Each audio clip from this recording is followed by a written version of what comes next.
Hello guys, അപ്പേ നമുക്ക് ഇഷ്ടത്തോടെ ചെയ്യുന്ന കാര്യങ്ങൾ നമുക്ക് മടുപ്പില്ലാതെ എത്ര വേണേലും ചെയ്യാൻ പറ്റൂലേ. ഉദാഹരണത്തിന് ഞാൻ ഈ വീഡിയോ എടുക്കുന്ന കാര്യം തന്നെ നോക്കാം.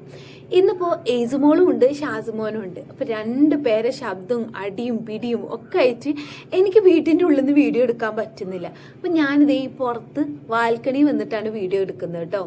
അപ്പുറത്തെ വീട്ടിൽ നിന്ന് താത്ത നോക്കുന്നുണ്ടോ നോക്കണം.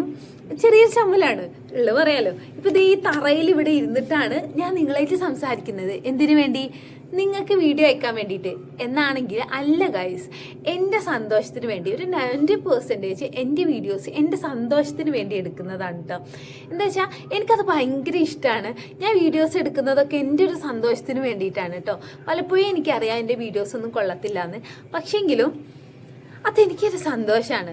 ഞാനിങ്ങനെ വീട്ടിലിരുന്ന് മുരടിച്ച് പോവാതിരിക്കാൻ വേണ്ടിയിട്ട് ഞാൻ തന്നെ എന്നിങ്ങനെ ബെറ്റർ ആക്കാനൊക്കെ വേണ്ടിയിട്ടാണ് ഈ ഒരു വീഡിയോ എടുക്കലും യൂട്യൂബിൽ ഇടുന്നൊക്കെ ചെയ്യുന്നത്. അപ്പോൾ ഓക്കെ, നമ്മളെ വിഷയം അതല്ല, എങ്ങനെ കാര്യങ്ങളെ ഇഷ്ടപ്പെടാമെന്നാണ്. ഇപ്പം എൻ്റെ ജീവിതത്തിൽ തന്നെ ഞാൻ ഉദാഹരണം പറയാം. എനിക്ക് ഇതുപോലെ മാത്സ് ഭയങ്കര ഇഷ്ടമാണ്.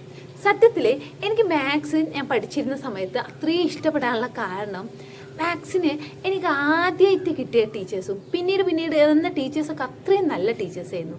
ഓട്ടോമാറ്റിക്കലി മാത്സിൻ്റെ ടീച്ചേഴ്സൊക്കെ ഉഷാറാന്നുള്ള ഒരു തോട്ട് എൻ്റെ ഉള്ളിൽ വന്നു. എൻ്റെ ഭാഗ്യം കൊണ്ടാണ് അങ്ങനെ കിട്ടിയത് കേട്ടോ. പൊതുവെ മാത്സ് കുട്ടികൾക്ക് ഇഷ്ടം കുറയാൻ ചാൻസ് ഉള്ളൊരു സബ്ജക്റ്റാണല്ലേ. കാരണം എന്താ വെച്ചാൽ അവർക്കൊക്കെ ചിലപ്പോൾ മാത്സിൻ്റെ ടീച്ചേഴ്സ് ഭയങ്കര സ്ട്രോങ് ആയിട്ടോ അല്ലെങ്കിൽ കുറച്ച് ടഫായിട്ടൊക്കെ ആയിരിക്കും കിട്ടിയിട്ടുണ്ടായിരിക്കുക. പക്ഷേ എൻ്റെ ഭാഗ്യം കൊണ്ട് എനിക്ക് മാത്സ് എടുത്ത എല്ലാ ടീച്ചേഴ്സും വളരെ നല്ല ടീച്ചേഴ്സായിരുന്നു. ആൻഡ് അവരും ഞാനും തമ്മിലുള്ള കമ്മ്യൂണിക്കേഷൻ വളരെ ഈസി ആയിരുന്നു. അതുകൊണ്ട് തന്നെ പുറത്തായിരുന്നു നല്ല കാറ്റുണ്ട് കേട്ടോ. ഓക്കെ, അതുകൊണ്ട് തന്നെ എനിക്ക് മാത്സ് ഭയങ്കര ഇഷ്ടമായിരുന്നു. അത് പക്ഷേ എനിക്ക് ഇംഗ്ലീഷിനോട് അത്ര താല്പര്യമില്ലായിരുന്നു. പൊതുവെ എല്ലാവർക്കും ഇഷ്ടമുള്ളൊരു സംഭവമായിരുന്നു അല്ലേ ഇംഗ്ലീഷ്. പക്ഷേ ഞാൻ പഠിച്ചിരുന്ന കാലത്ത് എനിക്ക് ഇംഗ്ലീഷ് ഭയങ്കര ടഫായി തോന്നിയിരുന്നു. അതിൻ്റെ കാരണം എന്താ വെച്ചാൽ എന്നെ ഇംഗ്ലീഷ് പഠിപ്പിച്ചവരൊക്കെ ടീച്ചേഴ്സ് എന്നോട് ക്ഷമിക്കണം. അതിൻ്റെ മൊത്തത്തിൽ എന്നെ ഇംഗ്ലീഷ് പഠിപ്പിച്ചവർ എന്താ പറയുക, എനിക്ക് തന്നിരുന്ന എക്സ്പീരിയൻസ് വളരെ മോശം എക്സ്പീരിയൻസ് ആയിരുന്നു. അതുകൊണ്ട് തന്നെ ആ ഒരു സബ്ജക്റ്റിനെ ഞാൻ വെറുത്തിട്ടുണ്ടായിരുന്നു. അപ്പം അതെന്താ പറയാൻ കാരണം എന്താ വെച്ചാൽ നമ്മൾ ആ കാര്യത്തിനെ ഇഷ്ടപ്പെട്ടാൽ നമുക്കത് ഈസിയാക്കി എടുക്കാൻ പറ്റും. ഇപ്പോൾ ഈ ഇടെ ഞാൻ പറയുകയാണെങ്കിൽ ഞാൻ ഷാസുമോന് പ്രഗ്നൻ്റ് ആയ സമയത്ത് ഈ അക്കൗണ്ട്സും കാര്യങ്ങളൊക്കെ ക്ലിനിക്കത്തെ ഞാനാണ് എൻ്റർ ചെയ്യുക. ഒരു CA സാർ വന്നിട്ട് ചെക്ക് ചെയ്യും. പക്ഷേ എങ്കിലും ഇതിങ്ങനെ വ്യാപാരം എന്നൊരു ആപ്പിൽ ഞാൻ ഇങ്ങനെ എൻ്റർ ചെയ്ത് ഇങ്ങനെ കയറ്റി വിടും. പക്ഷേ ഇത് ഇന്നത്തേതും നാളത്തേക്ക് പെൻഡിങ് ആക്കിയാലും നമുക്കതിൽ ചെയ്യാൻ പറ്റും. ആപ്പ് ആയതുകൊണ്ട് അങ്ങനെ ചെയ്യാൻ പറ്റും. അപ്പം അതുകൊണ്ട് ഞാൻ എന്ത് ചെയ്യും, ഇതിങ്ങനെ പെൻഡിങ് ആവാൻ തുടങ്ങി. എൻ്റെ ഒന്നെന്താ വെച്ചാൽ എനിക്ക് ഇഷ്ടമില്ലാത്തൊരു ജോലി ഞാൻ ചെയ്യുന്ന പോലെ ഒരു ഫീൽ ചെയ്യുന്നു. അങ്ങനെ ഇതിങ്ങനെ പെൻഡിങ് ആവാൻ തുടങ്ങി. ചിലപ്പോൾ 15 ദിവസവും 20 ദിവസമൊക്കെ ഇങ്ങനെ പെൻഡിങ് ആവാൻ തുടങ്ങി. അപ്പോൾ എനിക്ക് കുറേ പ്രയാസമായിരുന്നു. കാരണം ഡേറ്റൊക്കെ ഇങ്ങനെ മുന്നോട്ട് നീക്കിയിട്ട് ഡെയിലി ചെയ്യാൻ പ്രയാസമായിരുന്നു. അപ്പോൾ എൻ്റെ വർക്ക് ലോഡ് കൂടി വന്നു. ഇത് എനിക്ക് വലിയൊരു പ്രഷറായി തോന്നി. എന്നെക്കൊണ്ട് പറ്റില്ല എന്നൊക്കെ തോന്നി. അപ്പോൾ ആ ഒരു സമയത്താണ് ഞാൻ എൻ്റെ ഒരു ഫ്രണ്ടിൻ്റെ അടുത്ത് ഇതിനെക്കുറിച്ച് സംസാരിച്ചത്. അപ്പോൾ എൻ്റെ അടുത്ത് ആൾ പറഞ്ഞു, ഈ ജസ്റ്റ് ആ ഒരു ജോലിനെ ഇഷ്ടപ്പെട്ടു നോക്ക്. നീ ബാക്കിയുള്ള കാര്യങ്ങളൊക്കെ ഇപ്പോൾ ബാക്കി കാര്യങ്ങളൊക്കെ വളരെ ഇഷ്ടത്തോട് ചെയ്യുന്നതുകൊണ്ട് നിനക്ക് നന്നായിട്ട് ചെയ്യാൻ പറ്റുന്നു. ഈ ജോലിനെ ഇഷ്ടപ്പെട്ടു നോക്ക്.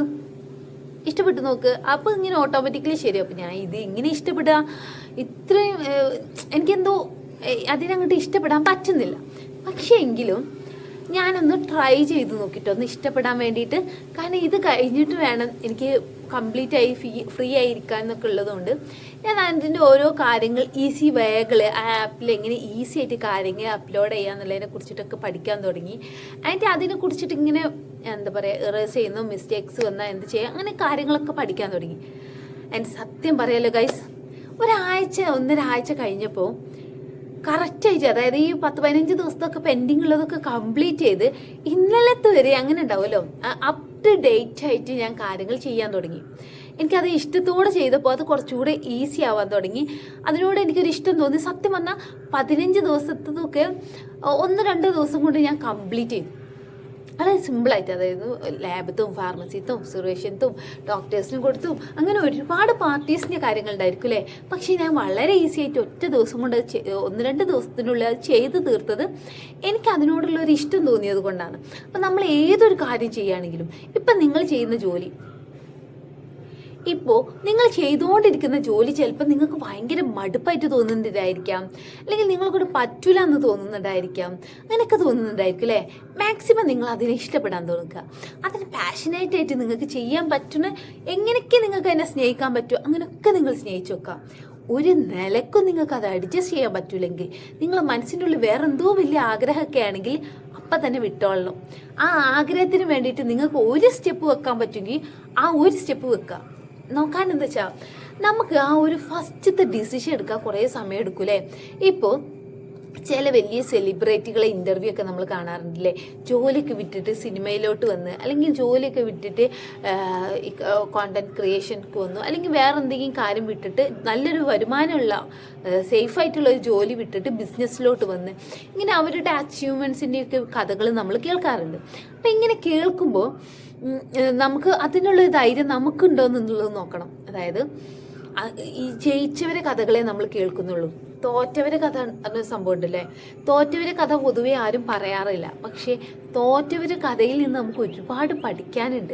കാരണം സേഫായിരുന്ന ഒരു സ്ഥലത്ത് നിന്ന് വളരെ റിസ്ക് എടുത്ത് സക്സസ് ആകുമെന്നൊക്കെ വിചാരിച്ച് റിസ്ക് ഒക്കെ എടുത്ത് വലിയ വലിയ കാര്യങ്ങളൊക്കെ ചെയ്ത് അത് പരാജയപ്പെട്ട ഒരുപാട് പേരുണ്ട്. അവരുടെ കഥകളൊന്നും നമ്മൾ കേൾക്കാറില്ല. അപ്പം അങ്ങനെ ഒരു റിസ്ക് നമ്മളെ ലൈഫിൽ വരരുത് എന്നൊക്കെ വിചാരിച്ചിട്ട് പല ആളുകളും ജോലി ഉപേക്ഷിക്കാനോ, അല്ലെങ്കിൽ അവരിപ്പോൾ ചെയ്തുകൊണ്ടിരിക്കുന്ന സംഭവത്തിൽ തീരെ ഇഷ്ടപ്പെടാൻ പറ്റാത്ത കാര്യമൊക്കെ ആണെങ്കിൽ അതിൽ കടിച്ചു തൂങ്ങി നിൽക്കുന്നവരുണ്ടായിരിക്കും. ഒരു കാര്യമില്ല, എന്നോട് ചോദിക്കുകയാണെങ്കിൽ ഒരു കാര്യമില്ല. നിങ്ങൾക്ക് ഇഷ്ടപ്പെടാൻ പറ്റി നിങ്ങൾ മാക്സിമം ശ്രമിക്കുക. എന്നിട്ട് അത് പറ്റുന്നില്ലെങ്കിൽ, നിങ്ങളെ കൊണ്ട് ഒരു നിലക്കും പറ്റൂലെങ്കിൽ നിങ്ങളത് വിട്ടോളാം. പ്രത്യേകിച്ച് നിങ്ങളെ മനസ്സിൻ്റെ ഉള്ളിൽ അതിലും വലിയ ആഗ്രഹങ്ങൾ, അല്ലെങ്കിൽ നിങ്ങൾക്ക് മനസ്സിന് സമാധാനം കിട്ടുന്ന ഒരുപാട് വലിയ വലിയ കാര്യങ്ങളുണ്ടെങ്കിൽ ഉറപ്പായിട്ടും നിങ്ങൾ ആ കാര്യങ്ങൾക്ക് വേണ്ടിയിട്ട് നടക്കുക. അല്ലാണ്ട് നമ്മളെ മനസ്സിൻ്റെ ഉള്ളിൽ നമ്മൾ ഈ പറഞ്ഞ ആഗ്രഹങ്ങളൊക്കെ ഇട്ട് നടക്കുക, എന്നിട്ട് നമ്മൾ വേറെന്തോ ഒരു ജോലി ചെയ്യുക. ആ വിധിയെ കുറിച്ചിട്ടൊന്ന് ആലോചിക്കേ. ഉള്ളിലുള്ള ആഗ്രഹം ഇങ്ങനെ അമർത്തി വെച്ചിട്ട് നമ്മൾ ചെയ്യുന്നത് ഒരു യന്ത്രം പോലെ ഇങ്ങനെ ചെയ്തുകൊണ്ടിരിക്കുക. ഈ സമൂഹത്തിൻ്റെ ഒഴുക്കിനനുസരിച്ച് നമ്മളിങ്ങനെ ഒഴുകിക്കൊണ്ടിരിക്കുമ്പോൾ ചിലപ്പോൾ നമുക്ക് വെൽത്തൊക്കെ ഉണ്ടായിരിക്കും, ഒക്കെ ശരി തന്നെയാണ്. പക്ഷേ എങ്കിലും മനസ്സിനൊരു സമാധാനം ഉണ്ടാവില്ല, സാറ്റിസ്ഫാക്ഷൻ ഉണ്ടാവില്ല. നമുക്ക് എല്ലാവർക്കും ഒറ്റ ലൈഫുള്ളൂ അല്ലേ. അപ്പോൾ നമ്മൾ ഇഷ്ടപ്പെട്ട കാര്യങ്ങൾ ചെയ്ത് ജീവിക്കാറിന് വലിയ കാര്യമാണ്.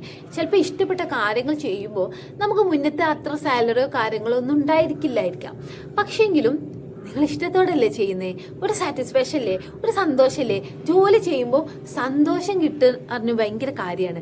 നമുക്ക് ജോലി ചെയ്യുമ്പോൾ മടുപ്പായി, സ്ട്രഗിളിങ് ആയി, എന്നും ചീത്തയും വഴക്കും കേൾക്കുന്ന, നമ്മളെ കൊണ്ട് ഒരു നിലക്ക് മുന്നോട്ട് കൊണ്ടുപോകാൻ പറ്റാത്ത ജോലിയാണ് നമ്മൾ ചെയ്യുന്നതെങ്കിൽ നമുക്ക് ജീവിതത്തിൽ ഒരു സന്തോഷം കിട്ടൂല അല്ലേ. നമ്മളെല്ലാവരും ജീവിക്കുന്നത് അടിസ്ഥാനപരമായിട്ട് നമ്മൾ എന്തിനാണ് ജീവിക്കുന്നത്? പണത്തിന് വേണ്ടിയിട്ടാണോ? അല്ല, നമുക്ക് സന്തോഷത്തോടെ സമാധാനത്തോടു കൂടി ജീവിക്കാനാണ്. അതിന് പണം വേണം, അത് വേറെ ഇമ്പോർട്ടൻ്റ് ആയ ഒരു കാര്യം. പക്ഷേങ്കിലും നമുക്ക് ഇഷ്ടപ്പെട്ട കാര്യം ചെയ്യാന്ന് പറഞ്ഞത് ഒരു വലിയ കാര്യമാണ്. മറ്റാരുടെക്കോ ജീവിതം സേഫാക്കാൻ വേണ്ടിയിട്ടും, അല്ലെങ്കിൽ മറ്റെന്തിനൊക്കെയോ വേണ്ടിയിട്ട് നമ്മളെ ഇഷ്ടങ്ങളെ നമ്മൾ സാക്രിഫൈസ് ചെയ്യുമ്പോൾ ഭയങ്കര ബുദ്ധിമുട്ടാണ്. അല്ലെങ്കിൽ പിന്നെ നമുക്ക് കിട്ടിയതിനെ നമ്മൾ ഇഷ്ടപ്പെടാൻ പറ്റണം. അത് ഇഷ്ടപ്പെടാൻ പറ്റിയിട്ടില്ലെങ്കിൽ, അഡ്ജസ്റ്റ് ചെയ്യാൻ പറ്റാത്തവരോടാണ് ഞാൻ പറഞ്ഞത്, ക്വിറ്റ് ചെയ്യുക. നിങ്ങൾക്ക് എന്താണോ ഇഷ്ടം അതിന് വേണ്ടിയിട്ട് നിങ്ങൾ ശ്രമിക്കുക. ചിലപ്പോൾ നടക്കുമായിരിക്കും. ഇനിയിപ്പോൾ നടന്നിട്ടില്ലെങ്കിലും വിഷമിക്കാല്ലേ. കാരണം എന്താ വെച്ചാൽ നമ്മൾ നമ്മളെ ഇഷ്ടത്തിന് വേണ്ടിയിട്ട് ഒരു ശ്രമം നടത്തി അല്ലേ. ഇപ്പോൾ നമുക്ക് ഇപ്പോൾ ഒരു പെൺകുട്ടിയെ ഇഷ്ടമാണെന്ന് വിചാരിക്കാം, അല്ലെങ്കിൽ ഒരു ബോയിനെ ഇഷ്ടമാണെന്ന് വിചാരിക്കാം. ഇതിവിടെ പറയാൻ പറ്റുമോ? ഇപ്പം എന്താ വെച്ചാൽ നമ്മൾ പ്രപ്പോസ് ഒന്നും ചെയ്യാതെ, അല്ലെങ്കിൽ നമുക്ക് ഇഷ്ടമാണെന്നുള്ള അവരെ അറിയിക്കാതെ നമ്മളിങ്ങനെ മനസ്സിൽ കൊണ്ട് നടന്നു വിചാരിച്ചു ഒരിക്കലും അതിലോട്ട് നമ്മൾ എത്തൂലല്ലോ. നമ്മൾ അതിന് വേണ്ടി ഒരു സ്റ്റെപ്പെങ്കിലും മുന്നോട്ട് എടുക്കണം അല്ലേ. യൂത്തന്മാർക്ക് മനസ്സിലാവാൻ വേണ്ടിയിട്ടാട്ടോ ഞാൻ ഇതിങ്ങനെ പറയുന്നത്. അപ്പം അതുപോലെ നമ്മൾ എന്തൊരു കാര്യമാണെങ്കിലും നമുക്ക് ഇഷ്ടപ്പെട്ട കാര്യത്തിന് വേണ്ടിയിട്ട് ഒരു സ്റ്റെപ്പെങ്കിലും നമ്മൾ എടുക്കണം. അപ്പം നമുക്ക് ഇഷ്ടപ്പെട്ട ജോലിക്ക് വേണ്ടിയിട്ട് നമ്മൾ ഒരു സ്റ്റെപ്പെങ്കിലും എടുത്താൽ നമുക്ക് സക്സസ് ആക്കി എടുക്കാനുള്ള സാധ്യത കൂടുതലാണ്. പറഞ്ഞ് ക്ലിയർ ആയി എന്ന് വിചാരിക്കുന്നു. അപ്പം എന്താണെന്ന് വെച്ചാൽ ഞാൻ ചെയ്യുന്ന ഏതൊരു കാര്യവും ഞാനെപ്പോഴും അതിനെ ഇഷ്ടപ്പെടാൻ ശ്രമിക്കും. എൻ്റെ അത് ഈസി ആക്കാനുള്ള വഴികളെ കുറിച്ചിട്ട് അന്വേഷിക്കും, ഒക്കെ ചെയ്യും. അപ്പോൾ എനിക്ക് കുറച്ചുകൂടെ ആസ്വാദകരമാക്കാൻ പറ്റാറുണ്ട്. അതുപോലെ എന്ന് കരുതി ഞാൻ വലിയ പെർഫെക്റ്റ് ആണെന്നല്ല, പക്ഷെങ്കിലും നിങ്ങൾ ചെയ്തുകൊണ്ടിരിക്കുന്ന കാര്യങ്ങളെ ഇഷ്ടപ്പെടാൻ ശ്രമിക്കുക, അത് ഈസി ആക്കാൻ ശ്രമിക്കുക, അതിൽ നിന്ന് കൂടുതലായിട്ട് കാര്യങ്ങൾ പഠിക്കാൻ ശ്രമിക്കുക. അങ്ങനെയൊക്കെ ചെയ്യുമ്പോൾ നിങ്ങൾക്കും ഒരു സക്സസ്ഫുൾ ആയിട്ടുള്ള, അല്ലെങ്കിൽ ഒരു ഹാപ്പി ആയിട്ടുള്ള, സക്സസ്ഫുൾ ഇല്ലെങ്കിലും ഹാപ്പി ആയിട്ട് അൾട്ടിമേറ്റ്ലി നമുക്ക് ജോലി ചെയ്ത് കഴിഞ്ഞ് വന്ന് വീട്ടിൽ വന്ന് സ്വസ്ഥമായിട്ടൊന്ന് ഉറങ്ങാൻ തന്നെ പറ്റൂലേ. ഇഷ്ടപ്പെട്ട കാര്യം ചെയ്ത് വന്ന് എടുക്കുന്ന ദിവസം ഒരു സന്തോഷമൊക്കെ ഉണ്ടായിരിക്കും. മടുത്ത് മടുത്ത് മടുത്ത് നമ്മൾ ബെഡിലോട്ട് പോകുമ്പോൾ നമുക്ക് അതൊരു വല്ലാത്തൊരു ടയർഡായിരിക്കും, ഭയങ്കര ബുദ്ധിമുട്ടായിരിക്കും അല്ലേ. നാളത്തെ ദിവസം എണീറ്റ് ചില കുട്ടികൾക്കുണ്ടല്ലോ സ്കൂളിലോട്ട് പോകാൻ ഭയങ്കര ബുദ്ധിമുട്ട്. അപ്പം അതുപോലെ രാവിലെ എണീറ്റ് ജോലിക്ക് പോകണല്ലോ എന്ന് മടുപ്പോട് കൂടി ആലോചിക്കുന്നേക്കാളും വാവ്, നാളെ പോയിട്ട് എനിക്ക് ഈ ഒരു ടാർഗറ്റ് കംപ്ലീറ്റ് ചെയ്യണം, അല്ലെങ്കിൽ ഇന്ന കാര്യം എനിക്ക് നാളെ അച്ചീവ് ചെയ്യണം, ഇങ്ങനെ ഉന്മേഷത്തോടു കൂടി എണീക്കാൻ പറ്റണമെങ്കിൽ നിങ്ങൾ അതിനെ ഇഷ്ടപ്പെടണം. അതിനെ നിങ്ങൾക്ക് ഇഷ്ടപ്പെടണമെങ്കിൽ നിങ്ങൾ എന്ത് ചെയ്യണം? അതിനെ ഇഷ്ടപ്പെടാനുള്ള കാര്യങ്ങൾ അന്വേഷിക്കണം. മാക്സിമം ഇഷ്ടപ്പെടാനുള്ള കാര്യങ്ങൾ അന്വേഷിക്കണം.